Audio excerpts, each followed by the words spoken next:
दर्शक बंधु मोर आपण मानकु गोटे रिक्वेस्ट भिडियोटी को शेष पर्यंत देखंतु बहुत किछि शिखिबाकु पाई परिबे। एक नंबर चाणक्य नीति अनुसार जो पुरुष स्त्री लोकंकर संतान आज्ञाकारी होइथांती सेमाने निज जीवन रे भाग्यवान और धनवान स्वभावर होइथांती। दुई नंबर जो महिला मानकर ओठ उपरे हल्का बाल रही थाए सेमाने स्वभाव रे सद्गुण धार्मिक और दानपुण्य एवं भाग्यशाली होइथांती। तीन नंबर जो पुरुष महिला मानकर हाथ पापुलीर मझि अंश उच्चा होइथाए जानिबे सेमाने दानी दयालु एवं धार्मिक स्वभावर होइथांती। चारि नंबर जो पुरुष लोकंकर पिठी मजबूत एवं कइंछ सदृश्य होइथाए सेमाने भाग्यवान और धनवान स्वभावर होइथांती। पांच नंबर जो पुरुष लोकंकर पेट मांसाल एवं गोलाकार होइथाए सेमाने भाग्यवान और धनवान स्वभावर होइथांती। छ नंबर जो पुरुष लोकंकर दुईटी जाक जंघ मोटा मजबूत एवं मांसाल होइथाए सेमाने भाग्यवान और धनवान स्वभावर होइथांती। सात नंबर जो पुरुषंकर पादर काणी आंगुठी बुढ़ा आंगुठी ठारू बड़ होइथाए सेमाने निज जीवन रे धनशील व्यक्ति भाव साब्यस्त होइथांती। आठ नंबर जो पुरुषंकर दुईटी जाक पाद तल कोमल एवं मांसाल होइथाए सेमाने निज जीवन रे समस्त प्रकार सुख सौभाग्य प्राप्त करिथांती।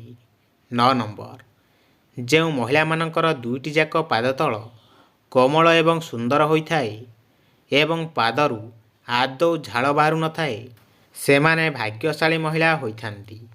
10 नंबर जो महिला मानकर दांत एक समान होइथाए एवं कंठ कोइली परी सुमधुर होइथाए सेमाने अत्यंत भाग्यशाली महिला होइथांती। 11 नंबर जो महिला मानकर दुईटी जाक कान कोमल एवं सुंदर होइथाए किंबा एक समान होइथाए सेमाने भाग्यशाली महिला होइथांती एवं दुर्भाग्य आसिले ताकू सौभाग्य रे परिणत करिथांती। 12 नंबर जो महिला मानकर मुंडर बाल चिकण चमकदार सुंदर और सुस्थ होइथाए सेमाने भाग्यशाली महिला होइथांती एवं जीवन रे समस्त सुख सौभाग्य प्राप्त करिथांती। 12 नंबर जो महिला मानकर मुंडर बाल चिकण चमकदार सुंदर और सुस्थ होइथाए सेमाने भाग्यशाली महिला होइथांती एवं जीवन रे समस्त सुख सौभाग्य प्राप्त करिथांती। 13 नंबर जो पुरुष महिला मानकर आंगुठी रे कला जाय रही थाए तेबे सेमाने बहुत भाग्यशाली स्वभावर होइथांती एवं शीघ्र सफलता पाइथांती। 14 नंबर जो लोकंकर नाक मोटा होइथाए सेमानको कथा कहिबार कौशल जଣା थाए एवं अति शीघ्र समाज रे मान सम्मान प्राप्त करिथांती। 15 नंबर देखिबे जो लोक मानकर नाक ऊपर को उठिक रही थाए सेमाने हृदयवान स्वभावर होइथांती एवं केबे भी सहजरे अन्य मानक उपरे विश्वास करिनथांती। 16 नंबर जो लोकंकर नाक सीधा होइथाए सेमाने सीधा साधा स्वभावर होइथांती एवं प्रत्येक कार्य को शांति उपाय करने पसंद करिथांती। 17 नंबर जदि महिला लोकंकर हाथर रेखा लाल वर्णर होइथाए एवं स्पष्ट भाव देखा जाउथाए सेमाने बहुत भाग्यशाली महिला साब्यस्त होइथांती।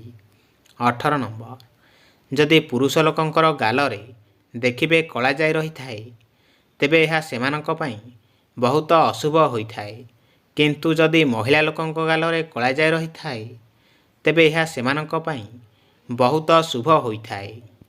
19 नंबर जो पुरुष महिला मानकर मथा चौड़ा होइथाए मुह गोल और आखि सुंदर होइथाए सेमाने निज जीवन रे अनेक सुख सुविधा प्राप्त करिथांती एवं भाग्यशाली स्वभावर होइथांती। 20 नंबर जो पुरुष महिला मानकर गाल फुलिक रही थाए एवं गोलापी रंगर देखा जाए सेमाने भाग्यशाली स्वभावर होइथांती एवं कार्य रे शीघ्र सफल पाइथांती। 21 नंबर जो पुरुष महिला मानकर ପାଦର ଆଙ୍ଗୁଠି ପାଦ ତୁଳନାରେ ଦେଖିବେ ମୋଟା ହୋଇଥାଏ, ସେମାନଙ୍କ ଭାଗ୍ୟ କେବେ ବି ତାଙ୍କ ସାଥ ଦେଇନଥାଏ ଏବଂ ଏମାନେ ସଫଳତା ପାଇବା ପାଇଁ ଅଧିକ ପରିଶ୍ରମ କରିବାକୁ ପଡ଼ିଥାଏ। 22 ନମ୍ବର, ଯେଉଁ ପୁରୁଷ ମହିଳାମାନଙ୍କର ଜଙ୍ଘରେ ବାଳ ନଥାଏ, ସେମାନଙ୍କ ଭାଗ୍ୟ କେବେ ବି ତାଙ୍କ ସାଥ ଦେଇନଥାଏ ଏବଂ ଏମାନେ ସଫଳତା ପାଇବା ପାଇଁ ଅଧିକ ପରିଶ୍ରମ କରିବାକୁ ପଡ଼ିଥାଏ। 23 ନମ୍ବର, ଯେଉଁ ପୁରୁଷ ମହିଳାମାନଙ୍କର ବେକର ଆକାର ଅଧିକ ଲମ୍ବା ହୋଇଥାଏ, ତେବେ ସେମାନେ ନିଜ ଜୀବନରେ ଅନେକ ପ୍ରକାର ସମସ୍ୟାର ସମ୍ମୁଖୀନ ହୋଇଥାନ୍ତି। 24 ନମ୍ବର, ଯେଉଁ ପୁରୁଷ ମହିଳାମାନଙ୍କର ପେଟ ପତଳା ଓ ମୋଟା ଦେଖାଯାଏ, ସେମାନେ ଅଧିକ ପରିମାଣରେ ଭୋଜନ କରିଥାନ୍ତି ଏବଂ ସର୍ବଦା ସେମାନଙ୍କଠାରେ ଅର୍ଥଭାବ ଦେଖା ଦେଇଥାଏ। 25 ନମ୍ବର, ଦେଖିବେ ଯେଉଁ ପୁରୁଷ ମହିଳାମାନଙ୍କର ନାଭି ଗୋଲ ଓ ଗଭୀର ରହିଥାଏ, ସେମାନେ ନିଜ ଜୀବନରେ ଅନେକ ସୁଖ ସୁବିଧା ପ୍ରାପ୍ତ କରିଥାନ୍ତି ଏବଂ ଭାଗ୍ୟଶାଳୀ ସ୍ୱଭାବର ହୋଇଥାନ୍ତି।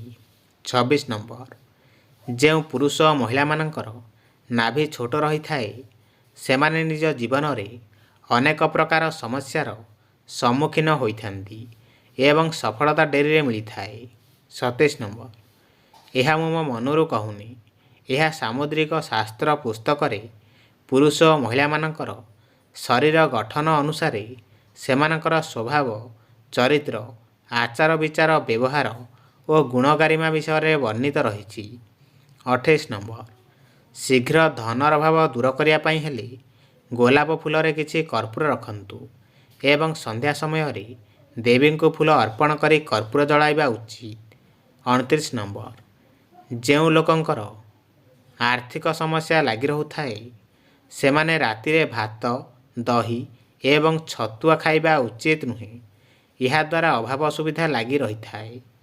30 ନମ୍ବର, ଘରେ ରାତିରେ ଶୋଇବା ପୂର୍ବରୁ ମନେ ରଖିବେ, କେବେ ପାଦ ଧୋଇ ହୋଇ ଶୋଇବା ଉଚିତ ନୁହେଁ, ଏହା ଅଶୁଭ ହୋଇଥାଏ ଏବଂ ଧନହାନି ମଧ୍ୟ ହୋଇଥାଏ।